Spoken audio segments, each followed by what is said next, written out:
दुष्टों का हीर माने नासक। अभी हम द्वापर से बताओ थी, आगे के बात छोड़ दा। जो न हिरन पर बात भइल है तो उजाला सही बतौले को हिर रहले को बाब हम पंडित जी घूम कथा कहवा एगो हिर सोझर है फंसबे ना कर कबू। कहला अरे यार 5-6 गो गैयन खियावत हुआ लड़का लड़की एको हैया ना के करे खातिर। कहला 3-4 ठे भाई हुआ भय वही लड़का मेहरा रूहन के ना हुआ देखा वो गणित लगाओ तो कहला रे कोनो कथा वार्ता कहवा देता वही में तोरो भलाई हो जात भगवान बुझ देता नहीं तो दुनिया यह तो आके निर्वंश कह के पुकारी। कहला कि तो महाराज तो कमवा तब कब कैसे करे के होई। कहला कुछ लगी ना 100-150 रुपया लगी अहिरन पाई दूसरे के ऊपर नाराज मत होई। वो लड़बक जलना पंडित जी की एकदम यही लड़बक हो आज एक कैसा फसाई। कहला 150 रुपया लगी तुम्हारे एकदम कल्याण हो जाई जजमान। कहला बाबा खाली रुपया लेके चल जीबा तो कल्याण हो जाई कि कुछ करहु के होई। कहला वो हम लेब ना कुछ सामान खरीद लिहा और में कथा होई। कहला कथा के कर होई। कहला ठाकुर जी कर अहिर गरमा गल हो रमासरे भाई। कहलस कि कहो ठाकुरन से हमसे बहर चले ले आ तू हमें कहत ठाकुरन का कथा कहवे के। कहला वो आ नहीं उ जोन बा ठाकुर बाबा रहला उ जकरे पे उनका कृपा हो जाए तो जैसे लोरी के कई बेर संपर्क कैलन तो उनका लड़का हो गल 25 बरिस के बाद अलन और उनके पता ना रहल कहीं गलती से दुर्गा माई ना संग देती तब तो वो निर्वंश हो के हिलौता वही तरह आए के मजरी के संगे बड़ा उड़ौलन हर आए के गड़बड़ा गईलन चनवा से प्यार करे में हर मजरी के भुलाए गईलन। लेकिन देखा हर काम होके के चाहिए जगह हट के ना। कहला पंडित जी की कथा हो जाओ। कहला कि ठीक है महाराज तो होई का अहिर देखा टेढ़ हो टेढ़ अहिर के बात बताओ थी कैसे होई। कहला 150 रुपया लगी पर्ची बना के दे दहला कुल आ गल। कहला आप कहला कि आम का पल्लो आम का लकड़ी और थोड़ी सा घी रहा साफ जोने के कबों खैले मत होई हाँ अतनी दही रहा साड़ी वाली ठाकुर जी के नहवावल जाई आ कुछ कह के हो ना जवन हम कहब वह दोहराई दिया कथा तोहार कल्याण जी। कहला ठीक। मेहरारू बेचारी गऊ अहिरीन अनपढ़ बेचारी देखलस कहलस कि हे महाराज हमरो कोख खुल जाए अब से। मंगर का दिन रहल महाराज आए गए कहला अंगना लिप दा आंगन में लिप गयल पंडित जी बैठ गईलन सारी सामान लेके कहला कुछ तनी खुला पैसा ले लिया चेंज। कहला ऊ का होई। कहला जब बेर कहब ओई में 1-2 रुपया डाल धर करिया अहिर दिमाग लगाओ तो कहो कहला कि 150 में कमवा हो जाई फिर एमे कहत कुछ फुटकरो ले लिहा।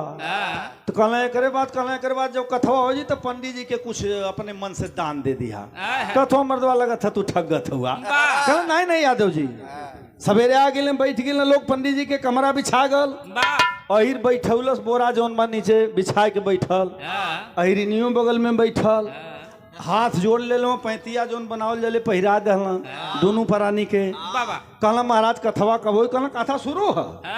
कहला कहो का करे कोई हम तो जनता न कैला। कहला कुछ ना महाराज यादव जी जैसे जैसे हम कह वही तरह तू कहिया बाकी कुछ तो अलगे सुना के। कहला ठीक बैठ गए। कहला कि अब कथा शुरू है। पंडित जी बताओ तो कि यादव जी अब कथा शुरू हो 16-12 आना आम का पल्लो ले ला अक्षत हाथ में धैला। तो ये बेचारे जनलस की कथा शुरू है तो हाथ जोड़ के कहलस कि कथा अब शुरू है आ 16-12 आना जौन हो आम का पल्लो आय अक्षत हाथ में धैला। तो पंडित जी कहला कि कहो तो हमारे बतिया दोहरावत हो और तो कहले रहला कि जौन हम कहब तो कह देवे के हो। बाद में कहला हे यादव जी अरे मदवा विलम्ब करबा आज पूर्णिमा का दिन हो कई कथा कहावे के यही तरह गड़बड़ेबा तो काम बिगड़ जाई। अखिया मुल्ले हीरा चापो था कि हे यादव जी पूर्णिमा का दिन है यही तरह करबा तो काम बिगड़ जाई। पंडित जी कहला कि कहो ना मानी कहा। कहला कि तुम मनबे कि ना। पंडित जी गुस्सिया गए कथो कि मनबे कि ना। तो ये करे दाई हीरा का खिया खुल गए हथवा जोड़ नहीं हो तो कहत कि तय मनबे की। कल हम कहते कथा शुरू हो गई तोरे समझ में ना आओ था तो फिर कहता हथवा हट गल तो मेरुआ कथी करे हथवा हटा दिला कहता कि हम कहत हई तय मनबे कि ना हमारे गुस्सा होकर बढ़त हो बीपी बढ़त आ तो कहाँ पता कहता कि अब ये बताओ कि हम कहत हई आ तय मनबे कि ना मनबे।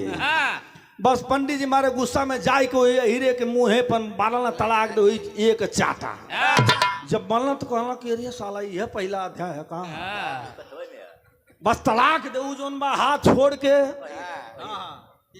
आ घिचलस पंडित जी के दहिना गाल पर पड़ाक दे आ तबले हर कैला मुंह तबले हरो से मल्ला भड़ाक दे दू बेर लगल तो कहला कि अरे जीन मार हम बाभन हई तो फिर हथवा जोड़ के कहा था कि जीन मार हम बाभन हई पंडित जी कहला कि फंस गईली बेटा इहो आंख मुन के कहलस कि फंस गईली बेटा पंडित जी कहला ना मानी मैं गुस्सा में हो के लतवा से मरना करे रे अकेड़ा और जब डगरा गल तो कहलस कि लगत है अभी है कथा चालू है बस पकड़लस पंडित जी का काल आ धई के लगल केहुनी ने मार आ जब मारल पंडित जी आही माई आही बाप आही माई शुरू कैले हाथ गोड़ फेंकत हुआ तब में हरुआ सोचलस कि कथवे में हो आ पंडित जी के गोड़वा तली पलका से बहरे चल जाता उ दौड़ दौड़ के गोड़वा ध दे के कहा कि दोहाई भाई महाराज का कथवा एहली पलके में होखे बाबा हमन का कल्याण हो जाए बाबा